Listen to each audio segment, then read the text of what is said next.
Hello दोस्तों, crime.com में आपका स्वागत है।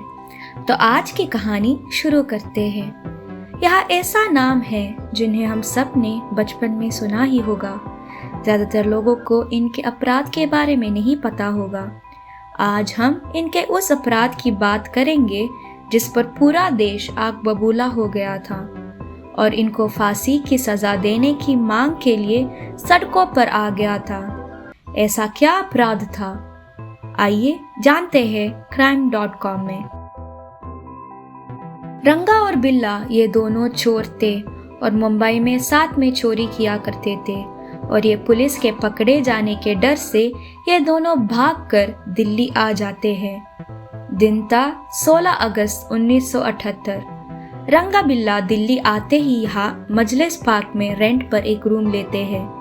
इनका दिल्ली आने का मकसद चोरी और किडनैपिंग करना था। दिल्ली में आते ही उन्होंने अपनी पहली चोरी को अंजाम दिया जो थी 26 अगस्त को। यहाँ अशोका होटल से एक कार चुराते हैं और उसका नंबर प्लेट चेंज कर देते हैं और निकल जाते हैं अपने दूसरे शिकार पर। इनका मकसद था किसी कपल को लिफ्ट देने के बहाने उसका सामान लूट-पूट करना था या किडनैपिंग करना था। वही दूसरी तरफ एक फैमिली में खुशी का माहौल था। वो फैमिली थी इंडियन नेवी के कैप्टन मदन मोहन चोपड़ा का।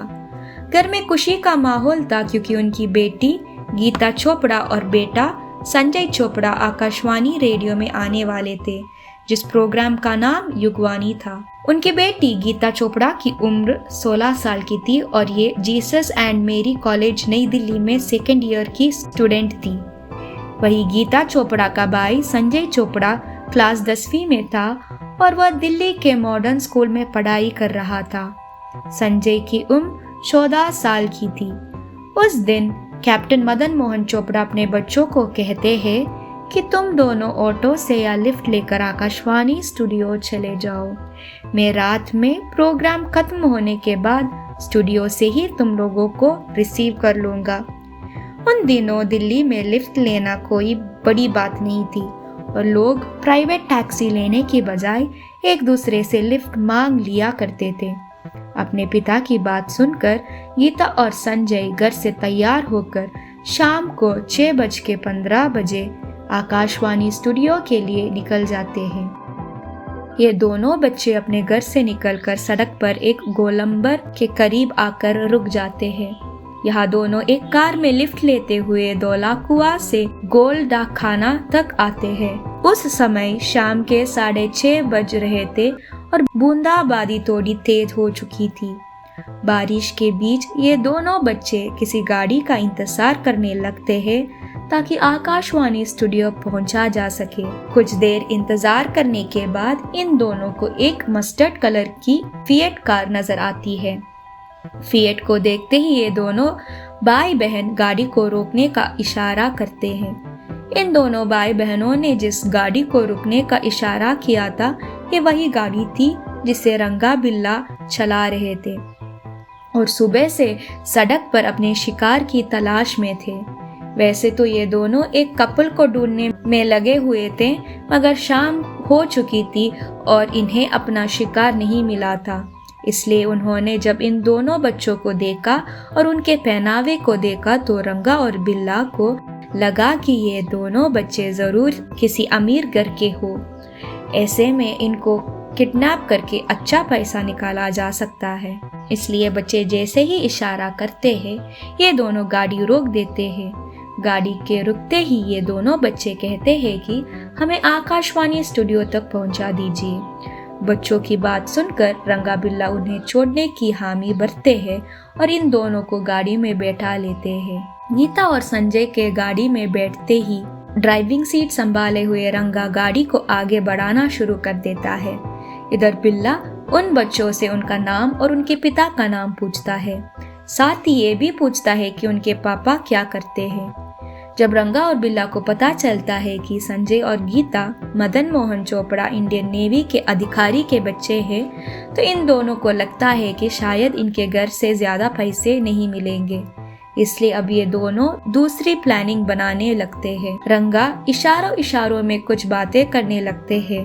इधर संजय और गीता अब इंतजार कर रहे होते हैं कि अगले ही पल वो आकाशवाणी के स्टूडियो पहुंच जाएंगे। मगर तभी गीता ध्यान करती है कि अचानक गाड़ी आकाशवाणी की तरफ जाने वाले रास्ते से हटाकर एक सुनसान सड़क पर मोड़ ली है। इस पर गीता और संजय दोनों पूछते हैं तो बिल्ला जवाब देता है कि बारिश की वजह से आगे कुछ दिक्कत हो गई है, इसलिए हम दूसरे रास्ते से जाएंगे। बिल्ला की ये बात सुनकर गीता और संजय को लगने लगता है कि कुछ तो गड़बड़ है, इसलिए वह दोनों बिल्ला को कहते हैं कि गाड़ी रोक दीजिए और हमें यही उतार दीजिए।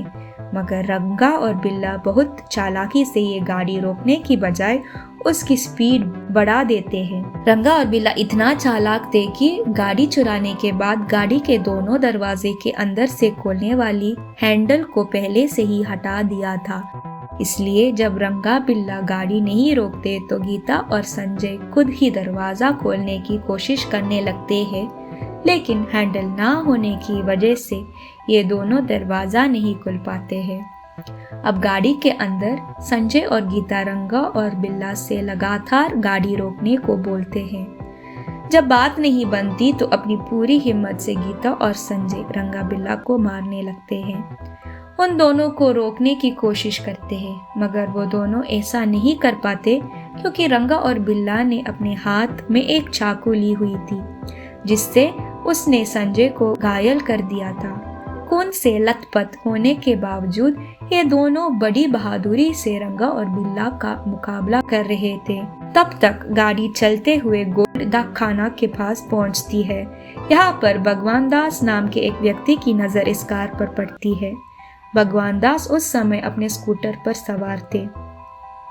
भगवान दास देखते हैं कि कार की अगली सीट पर एक आदमी बैठा हुआ है, जबकि पिछली सीट पर दो बच्चे हैं जो लगातार गाड़ी के अंदर से चीख चिल्ला रहे थे और मदद की गुहार लगा रहे थे।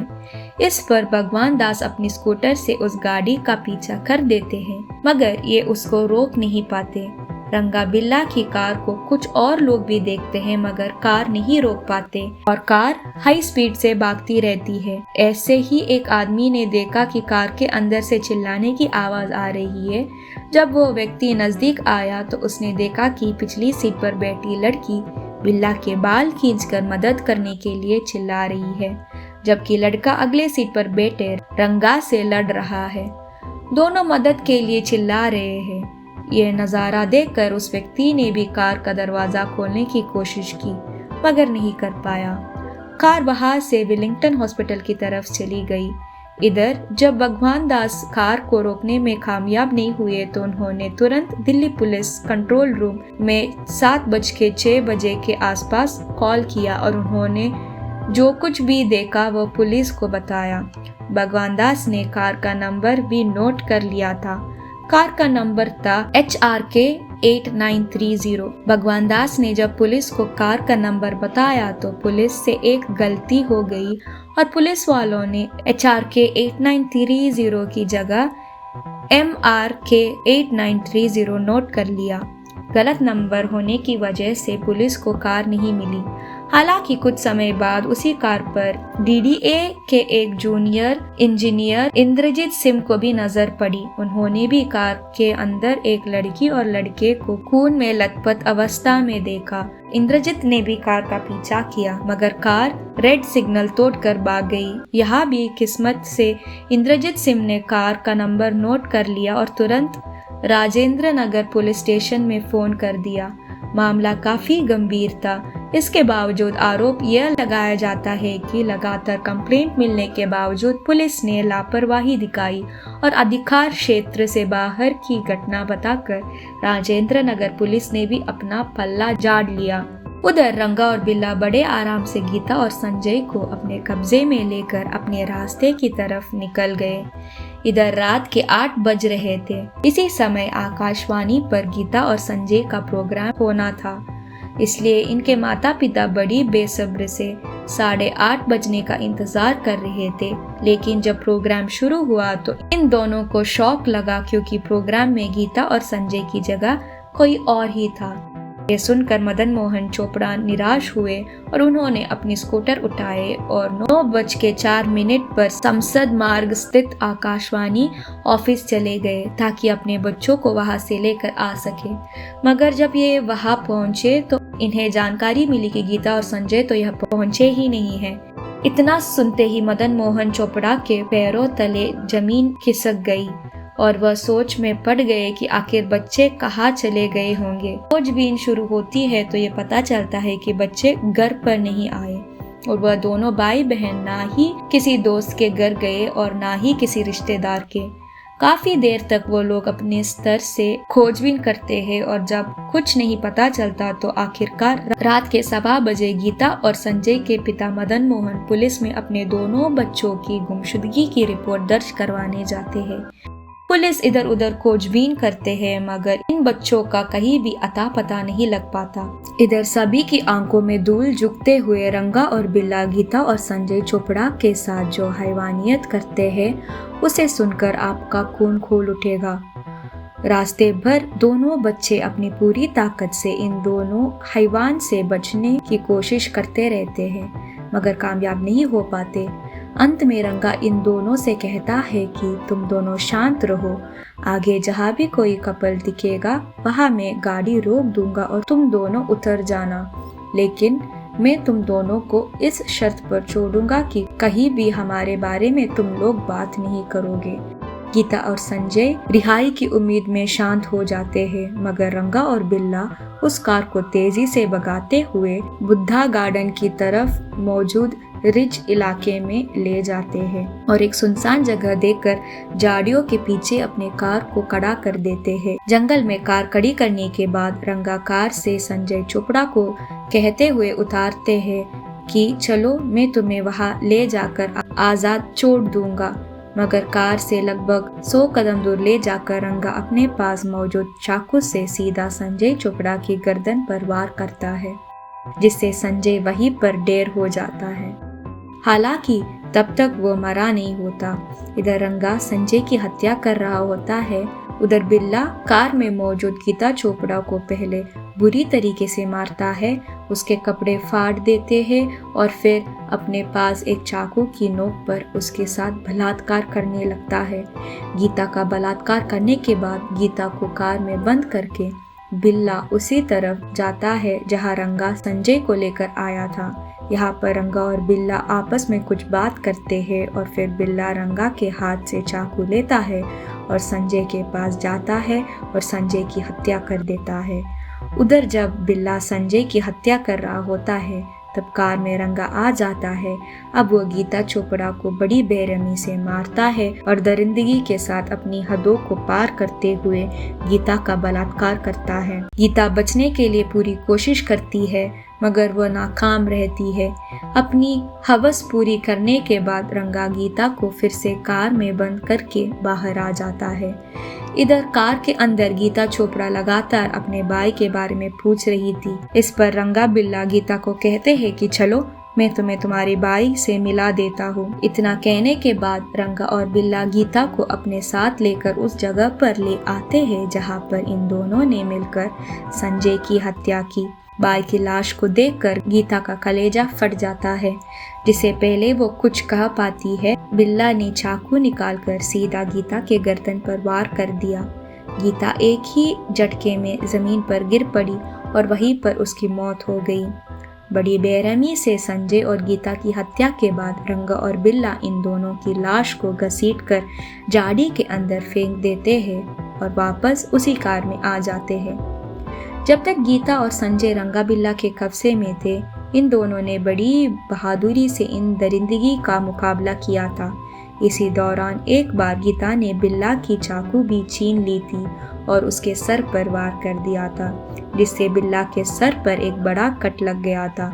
इससे खून भी बह रहा था। इसलिए अपनी हवस मिटाने और गीता और संजय की हत्या करने के बाद रंगा बिल्ला पहले अपनी कार का नंबर प्लेट बदलते हैं और सीधे अपनी कार को वेलिंगटन हॉस्पिटल ले जाते हैं, क्योंकि बिल्ला के सर से काफी खून बह चुका था। अब रात के 10:30 बज रहे थे क्योंकि बिल्ला के सर पर गहरी चोट लगी थी। इसलिए डॉक्टर तुरंत बिल्ला के सर का एक्सरे करते हैं और जख्म पर टाँके लगा देते हैं और कुछ दवाइयाँ देकर दोनों को हॉस्पिटल में रुकने के लिए कहते हैं। हॉस्पिटल में रंगा और बिल्ला दोनों गलत नाम लिखवा के बैठे होते हैं क्योंकि बिल्ला के सर पर गहरी चोट होती है, इसलिए नियम के मुताबिक हॉस्पिटल द्वारा तत्कालीन ही पुलिस को खबर कर दी जाती है। और जब पुलिस चोट की वजह पूछती है तो बिल्ला बताता है कि हम दोनों आ रहे थे और बंगला साहिब रोड पर काली मंदिर के पास कुछ लोगों ने हम पर हमला कर दिया और हमारे पास मौजूद गड़ी पैसे छीन लिए, साथ ही लोहे के रोड से हमारे सर पर मारा जिससे ये जख्म हो गया। हॉस्पिटल में मौजूद पुलिस काली इस घटना की जानकारी मंदिर मार्ग पुलिस स्टेशन को देती है। इसके बाद रात 10:05 पर पुलिस वालों को हॉस्पिटल भेजा जाता है। इधर डॉक्टर ने बिल्ला को चोट गहरी होने की वजह से हॉस्पिटल में रुकने के लिए कहा था, मगर रात के 11 बजने पर ये दोनों हॉस्पिटल से भागना चाहते थे, मगर पुलिस वालों के कहने पर वो उन्हें उस मनगढ़ जगह पर ले गए और पुलिस को अपनी बातों में उलझा रखा। काफी कोशिशों के बावजूद पुलिस को वहां पर चीना जब्ती संबंधित कोई भी सबूत नहीं मिले। इसके बाद पुलिस रंगा बिल्ला को लेकर थाने ले आती है, लेकिन यहाँ से रात के 1:05 पर रंगा और बिल्ला कुछ बहाने बनाकर निकल जाते हैं, जबकि पुलिस उन्हें कहती है कि कल आप दिन में फिर से आना। ये दोनों रात के अंधेरे में थाने से निकलते ही अपने किराए के कमरे में वापस आते हैं। यहाँ से कुछ जरूरी सामान लेते हैं और वहीं से मुंबई भाग जाते हैं। मुंबई में कुछ दिन रुकने के बाद आगरा में आकर छुप जाते हैं। इधर गीता और संजय के गायब होने की रिपोर्ट दर्ज किए 24 घंटे से ज्यादा भी बीत चुके थे, मगर पुलिस को इन दोनों का कोई सुराग नहीं मिला था। इधर दोनों गायब होने के 2 दिन बाद यानी 28 अगस्त 1978 को सुबह के 6 बजे धनीराम नाम का एक चारवाहा अपनी गायों को उसी इलाके में चरवा रहा था जहां उन दोनों बच्चों की हत्या की गई थी। जब धनीराम उस जगह से गुजरा तो जंगल में उसे कुछ कपड़े दिखाई दिए और कुछ और आगे आया तो उसे वह दोनों लाश भी दिखी। अब चरवाहे ने इस बात की जानकारी तो तुरंत ही पुलिस कांस्टेबल रोहतास सिंह को दे दी। पुलिस की टीम मौके पर वहां पहुंची और दोनों लाशों को बरामद कर लिया। इन दोनों बच्चों के माता पिता को भी लाश की पहचान के लिए बुलाया गया और उन दोनों ने भी इस बात की पुष्टि कर दी कि ये लाश उन्हीं के बच्चों की है। यहाँ पर फॉरेंसिक टीम भी बुलाई जाती है और सभी छोटे बड़े सबूत इकट्ठे किए जाते हैं। उधर पोस्टमार्टम रिपोर्ट में खुलासा होता है कि संजय चोपड़ा पर दर्जनों वार किए गए हैं, वही गीता चोपड़ा की हत्या करने से पहले उसका बलात्कार किया गया है। साथ ही उसके पूरे शरीर पर कई गंभीर वार भी किए गए हैं। इस खुलासे के बाद पुलिस पर उनके कातिलों को पकड़ने का दबाव बन रहा था, मगर कहीं ना कहीं मदन मोहन चोपड़ा को लग रहा था कि पुलिस इस मामले में सुस्ती बरत रही है। इसलिए 2 दिन बाद मदन मोहन चोपड़ा ने मीडिया वालों को सामने आकर अपनी पूरी कहानी बताई और इंसाफ की गुहार लगाई। जब यह खबर मीडिया में छपी तो पूरा देश गुस्से से उबलने लगा। हर जगह बस इसी खबर की डिस्कशन हो रही थी। पूरी दिल्ली की पब्लिक सड़क पर थी और हर कोई संजय और गीता के हत्यारों को जल्द से जल्द फांसी की सजा पर देखना चाहते थे, मगर घटना के कई दिन बीत जाने के बाद भी पुलिस के हाथ कुछ सबूत नहीं मिलता। जिन लोगों ने कार में रंगा और बिल्ला को देखा था उससे रंगा बिल्ला के कुछ स्केच तैयार किए गए और पूरे देश में इनके पोस्टर लगवाए गए। अखबारों में रंगा बिल्ला के पोस्टर छपाए गए और साथ ही इन दोनों की खबर देने वाले को मोटी रकम देने का ऐलान भी किया गया। इन सब के बावजूद हफ्ते बीत जाते हैं, लेकिन रंगा बिल्ला पकड़ में नहीं आते और इससे देश भर के लोगों का फुट पड़ता है। जब पूरी दिल्ली सड़क पर आई तो विदेश मंत्री अटल बिहारी वाजपेयी जी उनसे बात करने के लिए आए, लेकिन पत्थरबाजी की वजह से उन्हें वापस लौटना पड़ा और उन्हें भी चोट लग गई।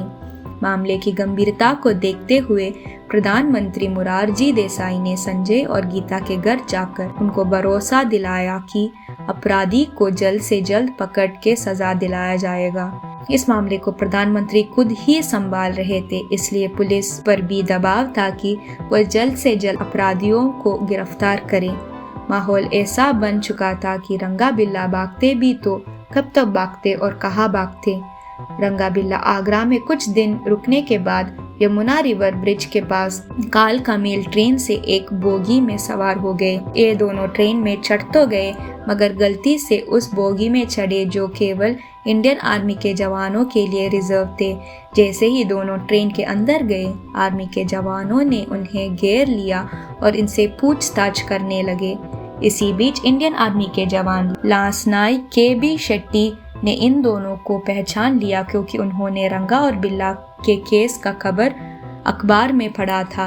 उन्हें शक हुआ कि ये रंगा बिल्ला हो सकते हैं। आर्मी वालों ने तुरंत रंगा बिल्ला को बांध दिया और 9 सितंबर 1978 को नई दिल्ली रेलवे स्टेशन पर आर्मी वालों ने इन दोनों को दिल्ली पुलिस के हवाले कर दिया।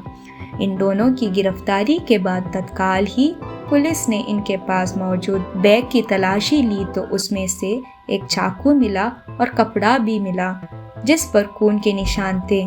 इसके तुरंत बाद पुलिस रंगा और बिल्ला को गिरफ्तार करके पूछताछ करना शुरू कर देती है। पूछताछ में रंगा बिल्ला इनकार कर देते हैं मगर जिस हॉस्पिटल में बिल्ला का इलाज करवाया गया था उस हॉस्पिटल के डॉक्टर ने भी कंफर्म कर दिया कि उस रात यही दोनों हॉस्पिटल में आए थे। अपराधी तो पकड़े जा चुके थे मगर सबूत के बिना कोर्ट भी कुछ नहीं सुनता, इसलिए पुलिस ने सबूत जुटाने शुरू कर दिए। पुलिस जब पूछताछ करती है तो रंगा और बिल्ला पूरी कहानी शुरू से लेकर अंत तक बता देते हैं। जो कपड़ा रंगा और बिल्ला के पास से पाया गया था उस कपड़े पर जांच के दौरान ये पाया गया कि वह खून के निशान गीता और संजय के ही थे। इधर कुछ दिन पहले पुलिस ने उस कार को भी ढूंढ निकाला जिसका इस्तेमाल इस हत्याकांड में हुआ था। उस कार से पुलिस ने जो बाल बरामद किए थे वही बाल संजय चोपड़ा के शरीर पर भी पाए गए थे और ये दोनों सैंपल रंगा के बालों से मैच थे। इसके अलावा बिल्ला के बाल गीता चोपड़ा के बॉडी पर मिले थे। जब रंगा और बिल्ला गीता के साथ रेप कर रहे थे तो गीता ने बचने के लिए अपने नाखूनों का भी इस्तेमाल किया था। गीता के नाखूनों से जो नमूने इकट्ठा किए गए वो सभी रंगा और बिल्ला से मैच कर रहे थे। पुलिस ने हत्या में इस्तेमाल की गए चाकू को भी बरामद कर लिया था। गीता के रेप और हत्या के बाद ये दोनों जिस हॉस्पिटल में गए थे वहां इन दोनों ने अपने फिंगरप्रिंट एक्सरे प्लेट पर छोड़ दिए थे। सभी सबूत इकट्ठा करने के बाद इस मामले की सुनवाई शुरू हुई। कोर्ट में सबसे पहले एडिशनल सेशन जज के द्वारा रंगा बिल्ला को मर्डर, हत्या, रेप, किडनैपिंग समेत विभिन्न धाराओं के तहत मौत की सजा सुनाई गई। कोर्ट के इस फैसले को रंगा और बिल्ला ने हाई कोर्ट में चुनौती दी मगर 16 नवंबर 1989 को दिल्ली हाई कोर्ट ने भी इन दोनों की सजा को बरकरार रखा। इसके बाद रंगा बिल्ला ने सुप्रीम कोर्ट का भी दरवाजा खटखटाया लेकिन इन्हें राहत नहीं मिली। अंत में इन्होंने फांसी के खिलाफ भारत के तत्कालीन राष्ट्रपति के सामने मर्सी पिटीशन दायर की मगर राष्ट्रपति ने भी इनका एक याचिका खारिज कर दी और फांसी के फैसले पर अपनी मोहर लगा दी। जब रंगा और बिल्ला के सभी कानूनी दरवाजे बंद हो गए तो आखिरकार 31 जनवरी 1982 को रंगा और बिल्ला को फांसी दे दी गई। फांसी के बाद किसी ने इन दोनों के शवों को भी स्वीकार नहीं किया और पुलिस ने ही जेल के अंदर इन दोनों का अंतिम संस्कार किया। 4 साल के अंदर सुनवाई पूरी करने के बाद अपराधियों को फांसी भी दे दी गई थी। आपको क्या लगता है? अपनी राय कमेंट बॉक्स में दीजिए। अगर आपको ये वीडियो पसंद आया है तो कृपया इसे लाइक करें, शेयर करें और अगर आपने अब तक सब्सक्राइब नहीं किया है तो प्लीज़ हमें सपोर्ट करें और इस चैनल को सब्सक्राइब करें। हमारे नए वीडियो की सूचना प्राप्त करने के लिए कृपया नोटिफिकेशन बेल आइकॉन पर क्लिक करें। मिलते हैं अगली वीडियो में। धन्यवाद।